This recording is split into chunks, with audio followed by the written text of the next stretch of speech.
बोलो। नमस्कार, खबर एक्सपर्ट में आपका स्वागत है। मैं हूं कृष्णकांत वशिष्ठ।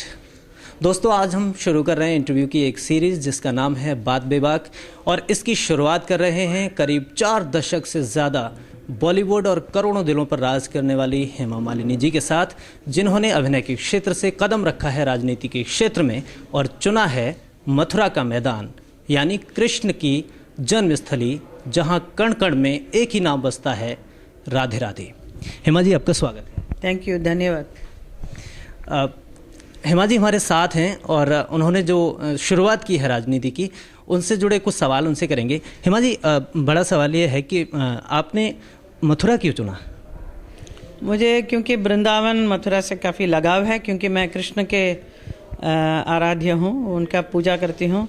मैं कई सालों से यहाँ वृंदावन आती रही हूँ, तो मैं यहाँ का स्थिति देखकर थोड़ा सा अच्छा नहीं लगा कि मैं क्या कर सकूं, लेकिन भगवान की कृपा से मैं राज्यसभा की मेंबर बनी और उसके बाद अभी मुझे ये लोकसभा में भी आने का अवसर मिल रहा है, तो it's a very good opportunity मेरे लिए to do some good work for this place. जी, आगे जी, अगर आप जीतती हैं तो आपकी प्राथमिकता क्या होगी?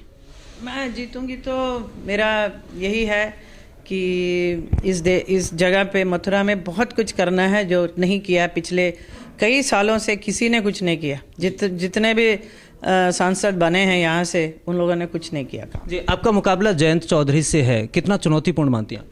नहीं, कुछ नहीं, ऐसा ठीक है। उन्होंने देखिए, वो क्या एक डायनास्टी बन गया है उसका। उनके ग्रैंडफादर बड़े अच्छे, मैं प्रणाम करती हूँ।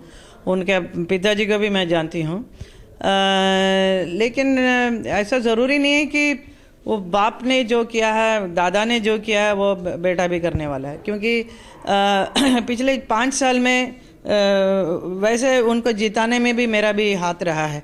मार्ट में उनका एक बहुत बड़ा प्रोग्राम था, उसमें मैं भी आई थी और वहीं उसी स्थान से बहुत वोट मिला, ऐसा सुना। क्योंकि उस वक्त वो हमारे बीजेपी में थे, इसके लिए प्रचार किया उनके लिए। अभी वो दूसरे में गए और पिछले 5 साल में कुछ किया नहीं है, ऐसा सब लोग बोलते हैं। सब लोग, जितनी जनता है मथुरा, वृंदावन, गांव में, सब बोल रहे हैं वो जीत के चला गया, यहाँ कभी आया ही नहीं, इस तरफ देखा ही नहीं। तो ऐसा तो नहीं होना चाहिए ना। जिसका काम लिया तो बराबर करो, नहीं तो मत आओ। जी, हेमा जी, मथुरा की जनता ये जानना ज़रूर चाहती है कि आप जीतने के बाद मथुरा में रहेंगी, यहाँ के काम देखेंगी, मथुरा में ही रहेंगी, इस बात की कितना आश्वस्त? मैं मथुरा में ज़रूर रहूँगी, यहाँ के काम करूँगी। हेमा जी, एक बड़ा सवाल यह है कि अभी हाल ही में मुलायम सिंह यादव का बयान आया है एंटी रेप लॉ को लेके। उस बयान पे आपकी प्रतिक्रिया क्या है? मैं उसके बारे में बाद में बात करेंगे, अभी मेरे विषय में जो बोलना पूछ लीजिए बस। हेमा जी, कह रहे हैं देश में नरेंद्र मोदी की लहर है, तो लोग हेमा मालिनी को वोट दें या नरेंद्र मोदी? आप मुझे भी चाहने वाले बहुत हैं, नरेंद्र मोदी जी को भी चाहने वाले हैं। अगर दोनों को चाहने वाले इतने हैं तो क्यों नहीं, तो हमें वोट ज़रूर मिलेगा, ज़्यादा ही ज़्यादा। जी, हेमा जी, लेकिन महिलाओं से जुड़ा हुआ सवाल है। अबू आज़मी ने भी इस तरह का बयान दिया है कल जो है, तो ये जाहिर तौर पर संवेदनशील मामला है, महिलाओं के खिलाफ इस तरह के बयान जो आ रहे हैं, तो इस पर कुछ प्रतिक्रिया आपकी ज़रूर जानना चाहिए। महिलाओं को इज्जत करना पहले सीखना चाहिए, क्योंकि महिलाई एक है जो जिनकी वजह से आपका पूरा वंश बढ़ता है, सृष्टि बढ़ती है। और महिला जो है वो आपको, आपके देश के लिए दूसरा जनरेशन दे रही है आगे, भारत को चलाने के लिए, देश को। ऐसे एक महिलाओं के साथ अनाचार, अत्याचार जो होता है बड़ा, और ऐसे बात करते हैं कि हाँ ये ठीक है, इसको क्या आता है, यू नो, जो भी नुक्स निकालते हैं, जो बोलते हैं गलतियाँ, वो अच्छा नहीं है। आपको लगता है मुलायम सिंह ने जो बयान दिया है वो सिर्फ सियासत के लिए और सियासी फायदे के लिए दिया? मैं अगेन इनके बारे में आप बार बार मेरे से मत पूछिए, आप मेरे विषय में बात कीजिए। हेमा जी, सबसे बड़ी बात यह है कि मथुरा जो है, यहाँ बहुत सारी समस्याएं हैं, लेकिन एक बड़ी समस्या सफाई की, लोग यहाँ आते हैं तब शिकायत करते हैं, टूरिज्म को लेके लोग बहुत शिकायत करते हैं, तो उस दिशा में आपने क्या बोल रहे हो ना, आप रुक जाइए।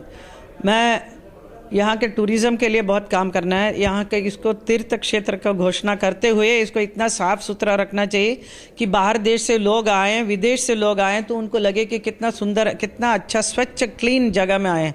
तो मेरा मकसद यही है, सुंदर मथुरा, स्वच्छ मथुरा बनाना है। और यमुना जी को शुद्धि करना है, जिसके ऊपर किसी नेता ने सोचा भी नहीं कि करने के लिए।